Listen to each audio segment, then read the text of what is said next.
What is up, Prealgebra students? This is lesson 72. Our objective is how to use multiple unit multipliers. Well, I guess the main thing you need to remember is what a unit multiplier is. And remember we were asked to find the unit multiplier for 1 foot equals 12 inches. So you'd say 1 foot over 12 inches, or you'd say 12 inches over 1 foot. Remember, each of these is just equal to 1 because the top and the bottom are equal to each other, right? And you can also remember that 7 times 1 times 1 is still just 7. 32 times 1 times 1 times 1 times 1 is still 32. X times 1 times 1 times 1 times 1 is still just simply x. So if you multiply any number by 1, it remains the same number. It doesn't change its value. I guess the other thing you might could add on there is that any number divided by itself, like 3 divided by 3, is equal to 1. And that's kind of what I was illustrating up here. Those two things are the same, therefore they're equal to 1. Alright, this guy wants to replace the carpeting in some rooms in their home. They know that the square footage of their rooms totals 588 square feet, or feet squared. Since carpeting is sold by the square yard, or yard squared, they want to find the approximate number of square yards of carpeting they need. Use unit multipliers to perform the conversion. So we're going to say 855, and they have square feet. So if we want to, we can say feet squared, or if we want to, we could say same thing as 855 feet times feet. And then we also remember in our thought bubble that 3 feet is equal to 1 yard. So notice I have two different things of feet here, so I'm going to choose to multiply this by 1, and the 1 I'm going to multiply it by is 1 yard over 3 feet. And that would cause, say, this foot and that foot to reduce. But notice I would still have another foot, so if I just did one of these, my answer would be in feet yards, not like yards squared or feet squared, which would be really hard and confusing to think about. So we'll multiply by one more, 1 yard over 3 feet.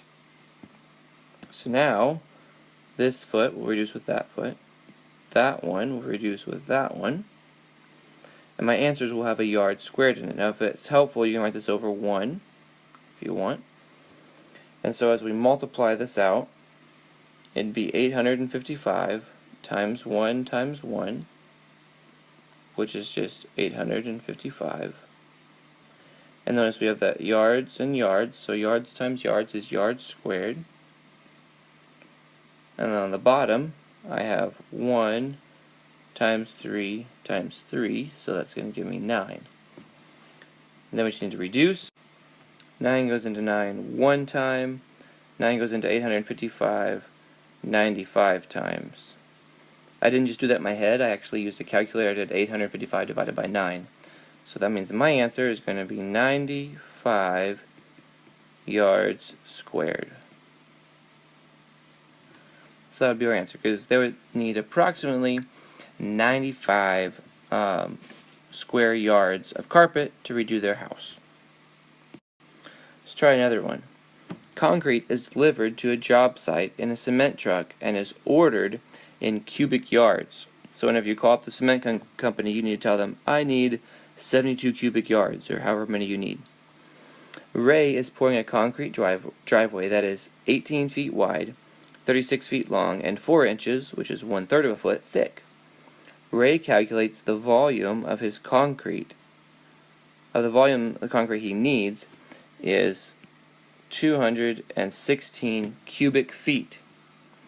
Use multipliers to find the number of cubic yards of concrete Ray needs to order. So he's calculated how many cubic feet he needs. How many yards does he need to order from the company? So remember, we have 216 feet cubed. So I'm going to write it out like this: feet times feet times feet, because feet cubed is equal to feet times feet times feet. Okay. So we just write it out that way. And then we also remember that 1 foot is equal to 3 yards. It's kind of in my thought bubble there. So then I'm going to multiply this by 3 yards. Sorry. This is incorrect. 3 feet is equal to 1 yard. It's going to be 1 yard over 3 feet. So I'll reduce one of mine, right? Another one, 1 yard over 3 feet. That'll reduce that one. I need one more, 1 yard over feet, or 3 feet. That one will reduce with that one. So now this is going to give me 216 yards cubed, because I did 1, 2, 3 of them. And then at the bottom I have 3 times 3, which is 9, times 3, which is 27. So just divided by 27. Again, I'm going to throw that in my calculator. And this is going to come out to be 8 cubic yards. Or 8 yards cubed. Alright, one more. Keisha set a school record running 440 yards in 1 minute, or 60 seconds. Find Keisha's average speed for the run in miles per hour. Remember, 1 mile is equal to 1,760 yards. If you didn't know that off the top of your head, that's okay, because remember, you already have those tables copied into your quick reference in your math binder, so you would already be able to look those up pretty easily. So let's go ahead and write this down. She ran 440 yards in 1 minute. In 1 minute. Alright, that's what they gave us here.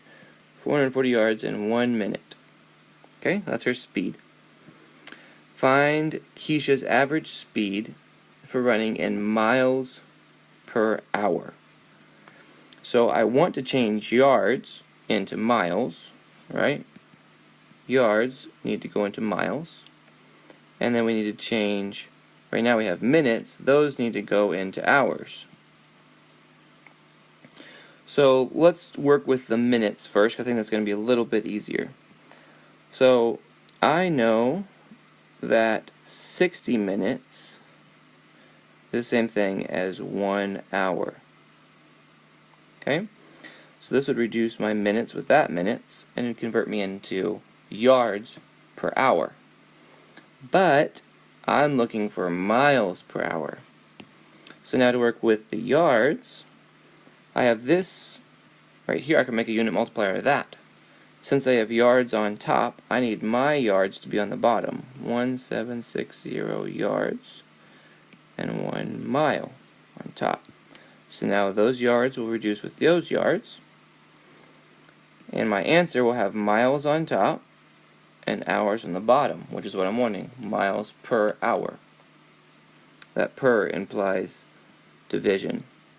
So cats do a lot of dividing, if they're happy. So on top, I need to multiply the 440 by 60 and by 1. We could do that by hand, but just to save time, I used a calculator. On the bottom, I need to multiply 1 by 1 times 1,760.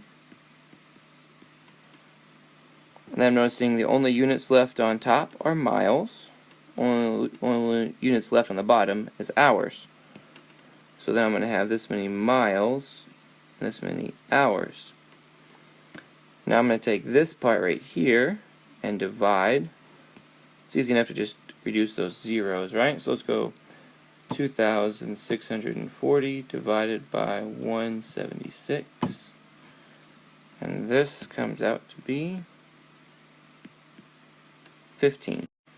And you can say miles per hour like this.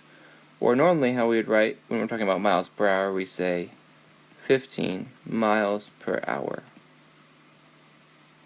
So she ran at 15 miles per hour. Alright, your homework is on page 488. You're going to do the practice set, all the 72s, which are from this lesson, and then 5 more of your choice for a total of 15. Good luck, guys.